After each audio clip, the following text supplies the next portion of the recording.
Hi everybody. This is me, Real Love channel, and well, yeah. So I'm gonna talk to you about self-harm, and well, I'm gonna tell you my life story, which leads into self-harm, and I'm not gonna do it on my cue cards because I have terrible penmanship. Okay. So, I'm sorry I look really crappy. I just rolled out of bed and decided to make a video, and no makeup. Ta-da. So the story starts, let me tell it like a book. Nah, that sounds weird. So the story starts when my mom and biological dad decided to have sex and that grossness, and yeah. So the story goes, according to two different people, there's two different stories. My dad's side of the story suggests that he was with her, he worked nights, blah blah blah. They had sex, my mom went to party for a week. My mom called my dad and said, "Hey, look, I'm pregnant." And my dad was like, "Oh." After a lot of tears, my mom hung up the phone and then disappeared. There was other parts to that, but, you know, they're not very clear. So my mom's side of the story is that, you know, my dad didn't want me. So, okay. That's fine. So my mom went through 9 months of pregnancy and, you know, a lot of hours of labor, and, I was born in Toronto. I'm pretty sure it was, it's either North York or Northwest General Hospital. I don't remember what one. But, so that happened. They had a baby. And they named that baby, that my mom named that beautiful baby, well, my Nana helps, but that beautiful baby girl, her name is me, Haley, two middle names, and then Gail. I was born June 28th, 1996. I'm pretty sure my mom was happy to have a baby. I hope she was happy to have a baby. So as time grew on, my mom got a new boyfriend. So that's fine. We're just gonna call him, because I don't want to use real names, so that's why I just call my biological dad Dad. But we'll call my stepdad Andrew. Or, yeah, something like that. So, my mom met Andrew, and things were good. So, I'm June 28th baby, my brother is an August 6th baby.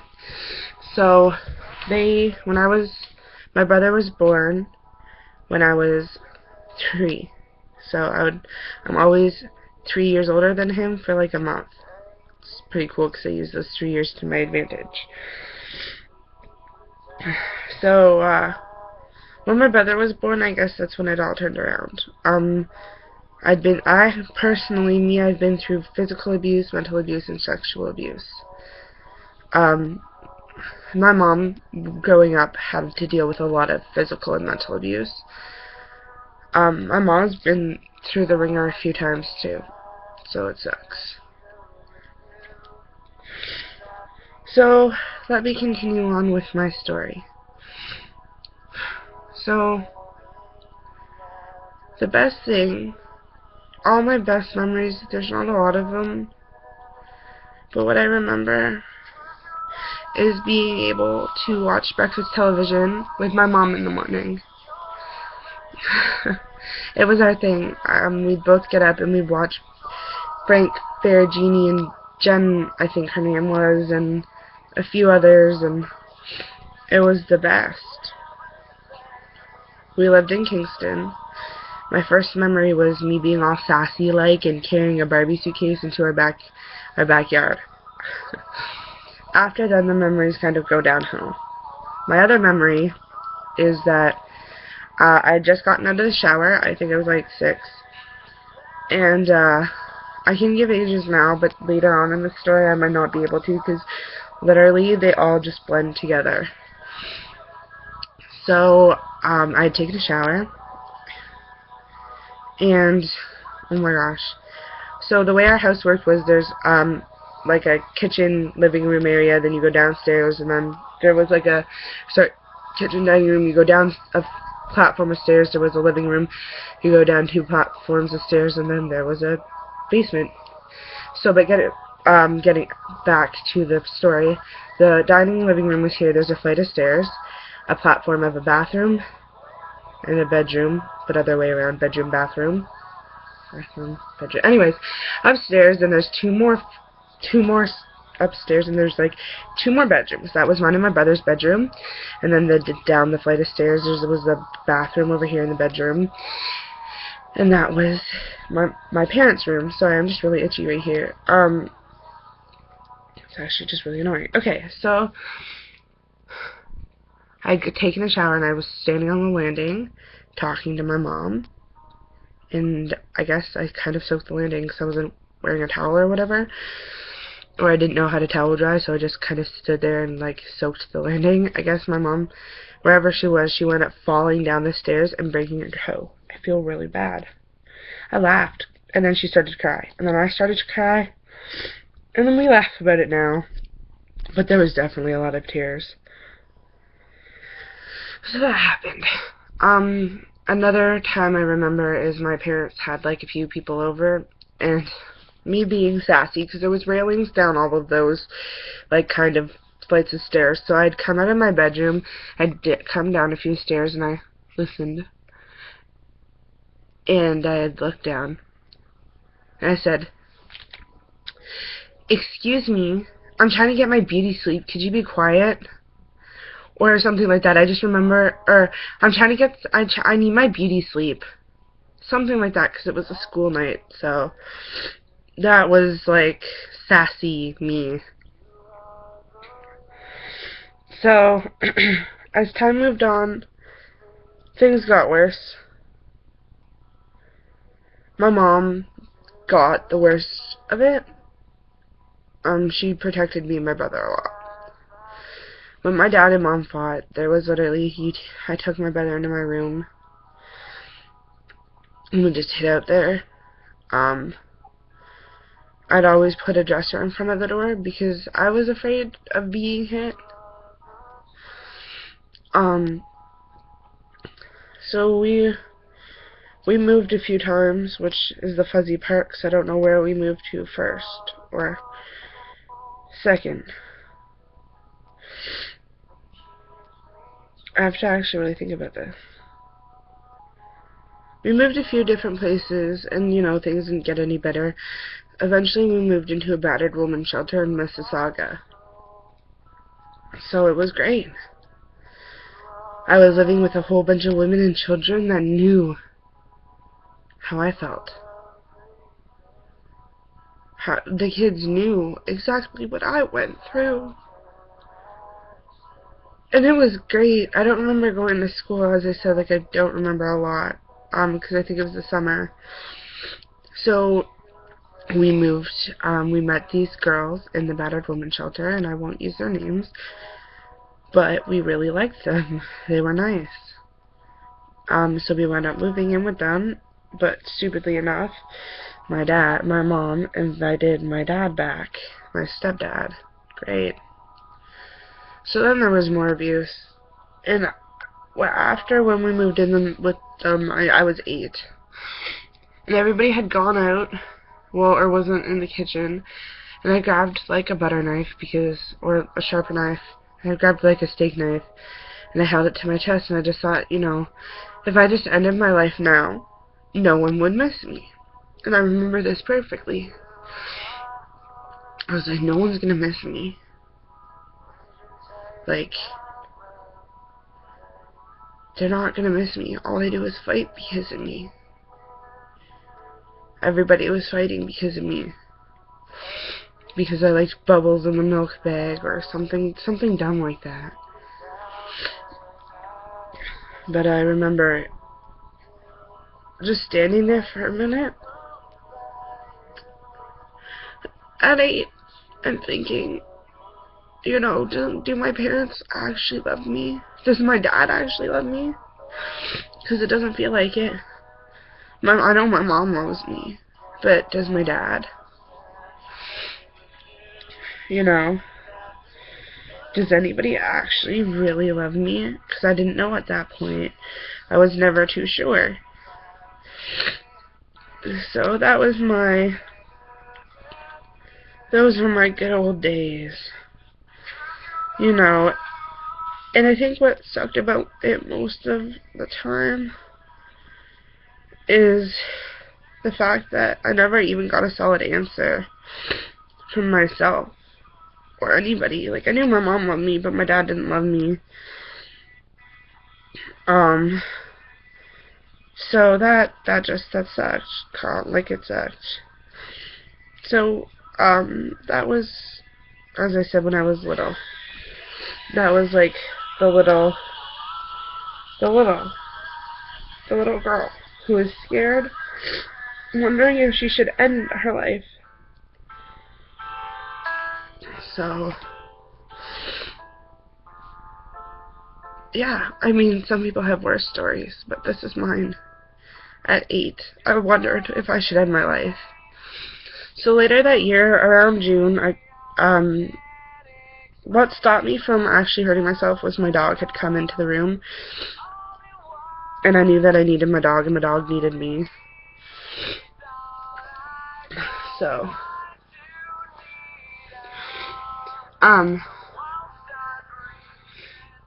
so we had went to Canada's Wonderland that year for my birthday. That was a great memory. My nanas were there. You know, everybody I loved was there. Me and Christian fought a lot still. We pushed each other downstairs. We punched each other. It was bad. So, eventually my mom moved from there to a place called Beaverton. I met my best friend in the whole wide world there. Her name is Alana. And her house was my house. I literally went in there after school. I didn't even have to, it got so bad I didn't even have to knock. I just walked in. I had dinner over there every day. Most of the time, it was amazing. It was nice. You know, it was nice. So,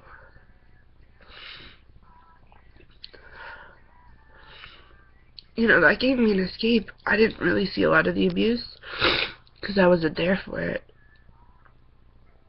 But eventually, my mom kicked my dad out, my stepdad out. And she meant it. The police were called. Everything was good and gone. So, you know, things were fine. And then my mom got this new boyfriend. Well, yay me. So, just as things were going good, one night I told my mom, I said, hey mom, like, I don't have any clean pajamas. My mom told me just to, you know, sleep with a blanket on. And I was like, Mom, that's weird. Nobody does that. That's why we have pajamas. Well, my mom hadn't done laundry, so that's what I had to do. So if we imagine 4 walls with a door, let's say the door is here. Well, there was a couch here on this wall, my bed on this wall, and the closet. So I slept on the couch, because that was my favorite spot to sleep. It was like a love seat, and it was amazing. Well, I had 3 blankets on that night, because sleeping naked was not cool. So the lights were off, and it was dark. And I seen my door open, because it takes me hours and hours to fall asleep. But I can fake sleeping extremely well. So, the door opened. And I froze, and I kind of like looked up, and I seen a man standing in the doorway. The man standing in the doorway crept over down beside my bed and started taking layers of blankets off, and then finally I got scared, and I said, no, like, just go back to bed, like, you go back to bed, and I'll go back to bed, and then we just won't tell my mommy. So, my mom did drugs. This is my YouTube video, so my mom can kill me later. But, yes, my mom did drugs. So I tried to tell my mom the next day what had happened. And she says she can't remember me telling her. But what she told me was that didn't happen. He's my boyfriend. So fine. So life went on as usual, like it always does. And then we went to his house and he babysat us while my mom and his mom went shopping. Fine. That's awesome, Mom, thanks. So we're at his house and he's in the smoking room, and you know, I don't like talking to my brother. It just wound up with me in his bedroom and things getting touchy-feely, and it wasn't nice.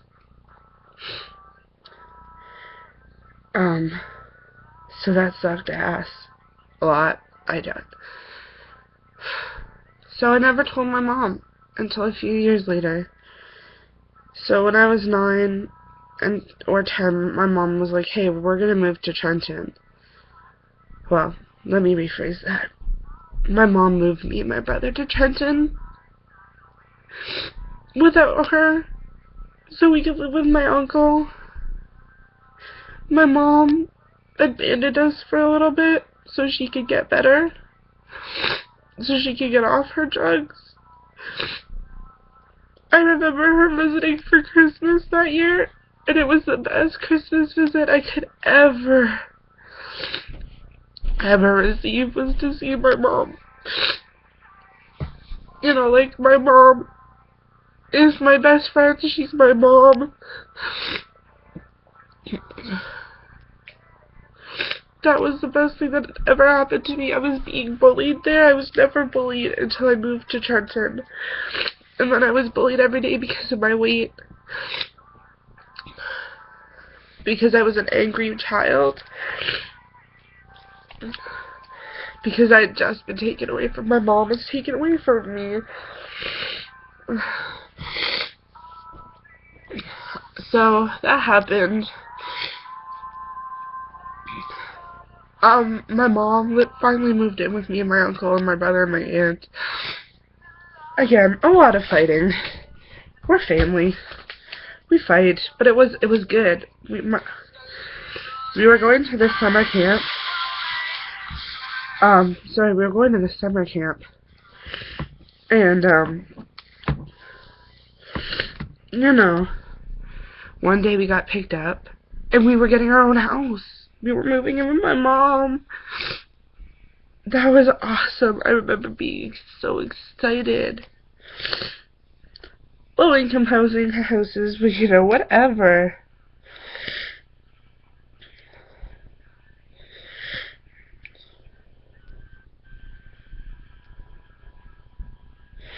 You know. So,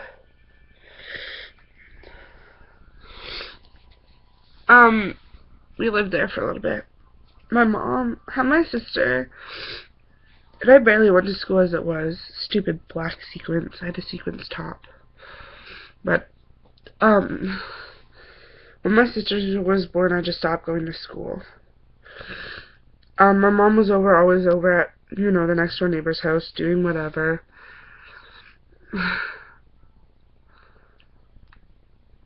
One day I decided I'd had enough. Well, in that time, besides having enough, my sister was born. My sister is my whole world. I'm not even gonna lie.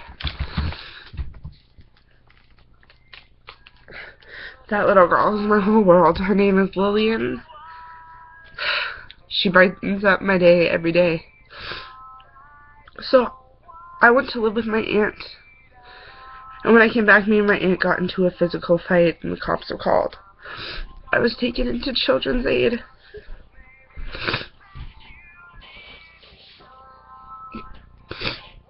Yeah, I was taken into CAS. I lived in a few hot foster homes and got bullied a lot. So I moved into this one foster home in Campbellford. So now I'm about 14, 15. You know, the self-harm started when I was in grade 9, my grade 9 year. But I was really good at keeping it a secret.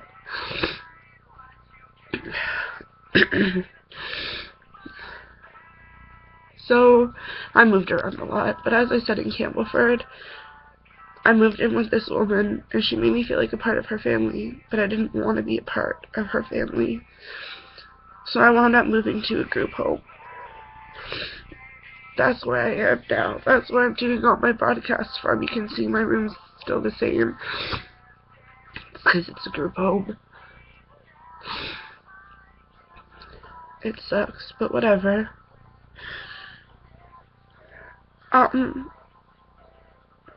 So, in those times, I have a little brother now that is 3, and that little girl, who was born when I was 12, is now 6. And that little boy, who was born when I was, like, I'm pretty sure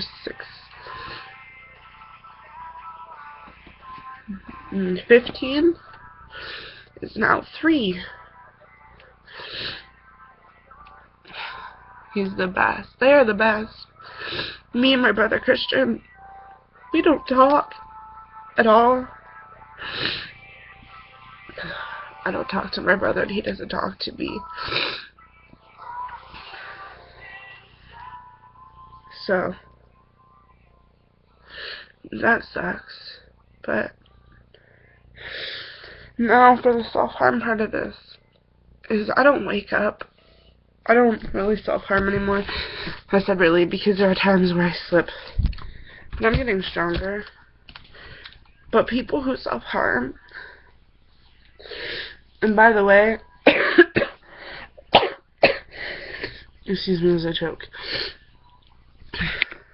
I have scars on my arms. I don't know. You can see them. You can't really see the faded away ones.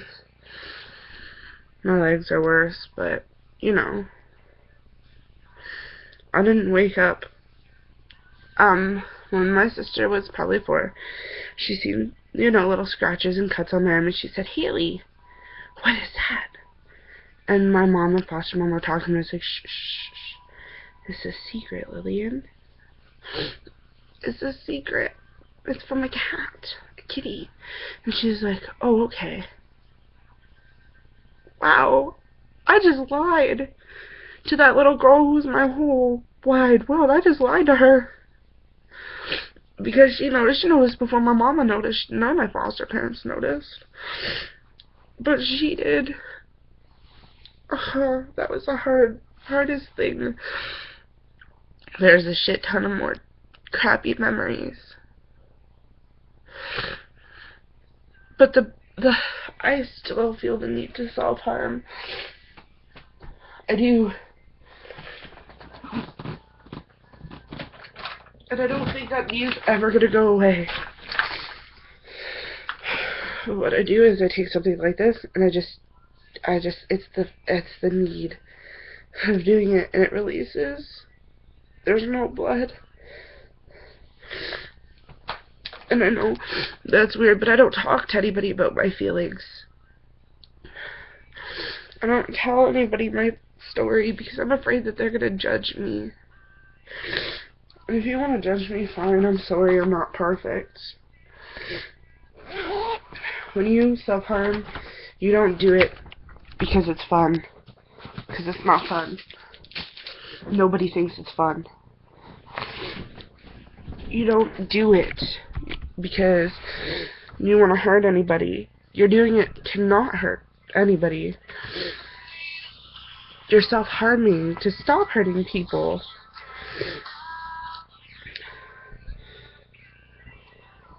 You're doing it to hurt yourself instead of hurting other people, because you feel like you've already hurt enough people, so you self-harm to stop hurting people. So you don't want to hurt the people you care about. You don't want to hurt anybody. So,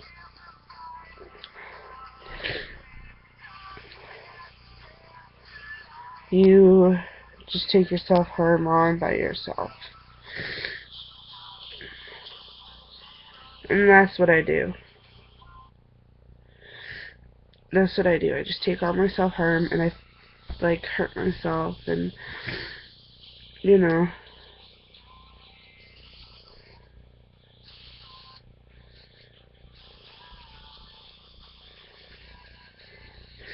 And it sucks.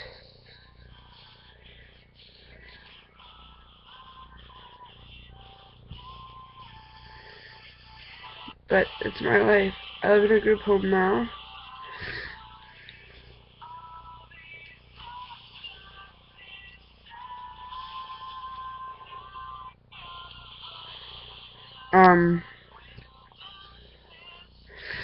You know, I don't know. It's always darkest before the dawn. I don't know, there's a whole bunch more that you're missing, but I feel like I've already wasted 27 minutes of your life, so thank you for listening and watching.